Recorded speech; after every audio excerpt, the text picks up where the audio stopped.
welcome to Round Robin. I'm your host, Robin McCormick, with the City of Hampton's Communications and Marketing Department. And today we're going to talk about a part of the city that people who work there know really well, but the rest of us may not be as familiar. It's the Hampton Roads Center campuses. My guest is Craig Reed. Welcome, Craig. Good morning, Robin. How are you today? I'm fine. Good. As I was saying, it's just a beautiful part of town, but it's not a retail center. There's not a lot of reason to go there unless you're going to one of those buildings. I don't think people see it very often. It is gorgeous out there. Well, Hampton Roads Center is a gorgeous place, but like you said, people don't see it. It's very unique in that it connects with I-64 by Magruder Boulevard, and it is very easy to get in and out of. And Hampton Roads Center Parkway basically runs Hampton right Center through Parkway it. also bisects both of those, 64 and Magruder Boulevard. But our campuses, we have two campuses that we are part of the association, but the market is made up by 5 office parks. It's the North Campus as well, and the Central Park and Langley Research Park. So there's about 870 acres total in that whole market that is land to be developed, or either it has been developed, it has owner-occupied buildings, or buildings that are for lease. And they're all tucked away, nestled back into a beautiful wooded setting with lakes and fountains. We manage those facilities, keep them well groomed. It's a beautiful place to work when you're in your building and you're looking out and you have that kind of a setting. It is lovely. I was back there visiting the Chamber of Commerce recently, and it's not a place where it's building, building, building. You go around gentle little curves, and the setting, it's just beautiful. And the buildings are gorgeous. This is I'd say new, but relatively new office park. Began in, you said, the late 80s? Yes. So it's really most of Hampton's Class A office space. I know they're developing it in other areas. There's certainly some in Peninsula Town Center, but it's kind of the location. It is the location for Class A space. Chamber of Commerce is located, of course, in Lakefront Plaza, which is, in my opinion, one of our premier buildings. It's owned by Liberty Property Trust. Liberty is one of the largest Class A building owners in Hampton Roads. Very, very good company, very meticulous about the way they run their buildings. And I also am a leasing agent, so I do some business with them. When someone can locate in their buildings, they're treated like royalty. It's just a wonderful place to work. Well, Craig, for those of us who aren't terribly familiar, what are some of your anchor tenants? Or maybe they're not tenants because they're landowner, but who are the major companies that people know of that are located in Hampton Roads Center? Well, of course, Reed Commercial Properties is. Oh, well, you got to plug them, of course. You have to. It's a great company. And then Liberty Property Trust has several buildings there, and they're all beautiful buildings. We have also owner-occupied buildings like Hampton University's Proton Beam Center. I think people forget about that. It is. That's a part of that office park. Well, that's a world-renowned property. That is unbelievably world-renowned. So we're getting visitors into Hampton Roads Center from everywhere. And Hampton University has plans for a hotel there at some point. We have a special hotel site that they own, and at some point, Dr. Harvey will be building that. And it's got a number of properties. Gateway Building, I think, is one that should be mentioned. Now, see, there's this myth out there that building has been empty for years, and it's not entirely true.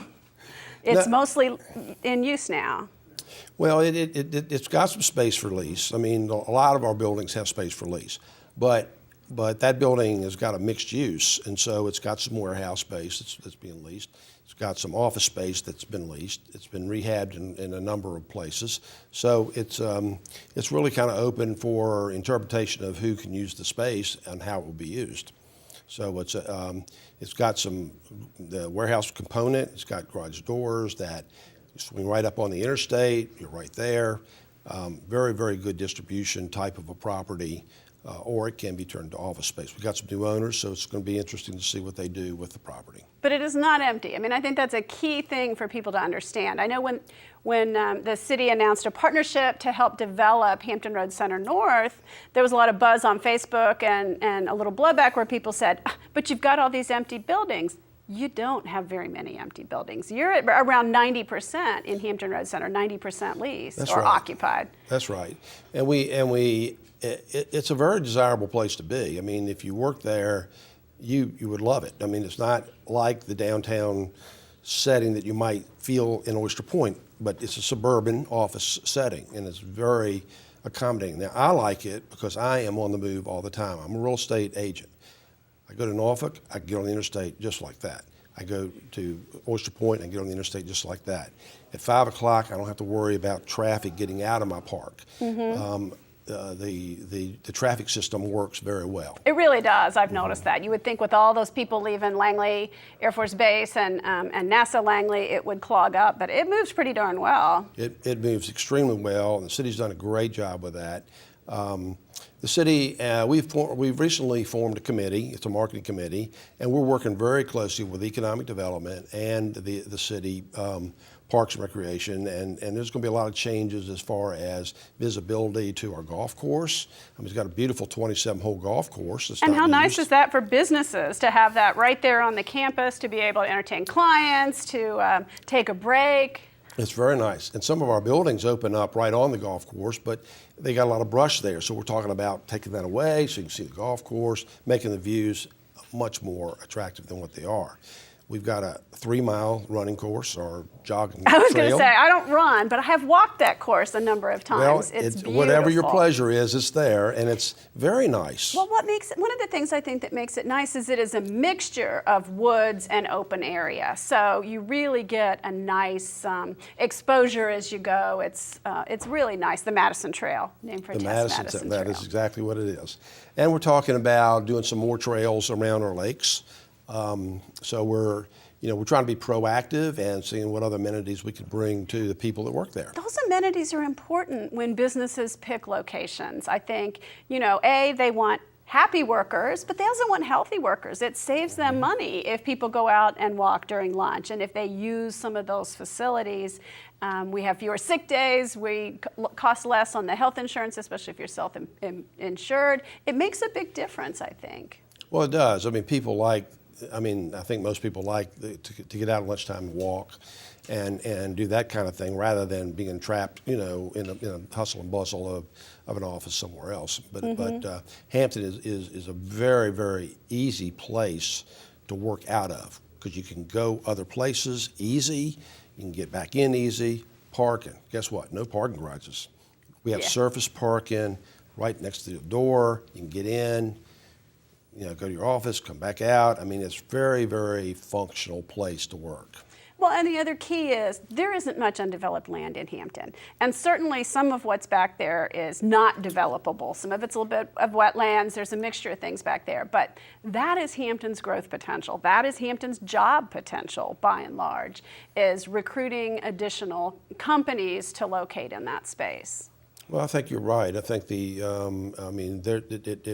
Hampton is still, in my opinion, in its infancy as far as the job creation is concerned. I think Hampton did a big step when they recently hired Leonard Sledge. Great economic development director. This guy is sharp. He is on the ball. He's talking to lots of companies. They were just over in England. I'm really happy at the activity that they're starting to generate. And Leonard's coming to our marketing committee meeting every time. He's there. He wants to know what's going on. So we have a city government that's really active, and that's very important. Well, we own some of the land. We have to be active. We need to get some of that land to its most productive use, back on the tax rolls, but also job creation is hugely important. Finding the right, and that's why we sit on land for as long as we do, is we want the right person to come in and use it. It just, you don't want to sell it and just move it if it's not going to be the thing that benefits the community the most. Well, that's true. But we've got to keep our other buildings fresh, and we have to keep them leased, because it's a function of economics. Mm-hmm. If you've got a lot of vacant space, you're not going to be able to build any new space and get financed. That's right. So, That's right. I mean, for some reason, banks always get their hand in economics, but that's just a function of what we have to deal with. And so it's important that we give the right amenities to the people. Let them know we want them, and really care for them. Cities are kind of like I am as a manager. You've got to let people know that you want them, and you've got to treat them good. Mm-hmm. So, and that's part of your job too, as the condo developer, or the leasing agent, the person who is the glue that makes sure that the grounds do look good, that it's a welcoming, inviting place so that people want to locate there. That's right. We want to keep it going that way. All right, I'm going to ask you to look in your crystal ball for a minute. Hampton, not just Hampton, all of Hampton Roads, and any place that's heavily dependent on the federal government, has been in very tight straits for several years now, as the federal government cuts back and retools and figures out, military contracts and how they're going to move forward in the future. And it's stymied our growth. I don't think we've gone downhill a lot, but we certainly haven't done a lot of growth. So look into your crystal ball, 5 years, 10 years, what do you see for Hampton Roads Center? I'm not sure. I'm just like the legislatures, guys. They're not sure either, and nor is the president sure. We've got to work hard. We have got so many amenities around here. The First Fighter Wing is an incredible source of employment, and people do not realize how good they are at what they do. And we need to foster that relationship. And the budget is a big issue. I wish I was smart enough to help our legislative folks, representatives, understand that we, with all the stuff going on in the Middle East, I don't know about you, but I'm not as sure as I am about my well-being in the United States as I used to be. And I think a lot of people since 9/11 haven't been. So, I am not a real proponent of cutting back our military. But I do think that we've got all the resources here, and when these people come to their senses, we're going to be in a very good position to react positively. Well, that's good. And then I think, too, you've seen some signs of diversification. You've got a big medical component out there in this new CHKD building. You've got the proton beam therapy and that side area where a lot of the medical practices are located. That's one component. You've got a lot of office buildings that aren't federal contractors out there. And I think there's potential for that or for some other growth in the sector. Well, I don't think there's any question. There's a lot of opportunity. We just got to turn over the rocks and find them. Okay. Well, let's hope we're headed that direction and that things are looking up. Thank you so much, Craig, for coming by. Thanks, Robin. And thank you for watching. I hope you understand some of the good potential and the companies that are already located out there and what they bring to our city. Thanks for watching.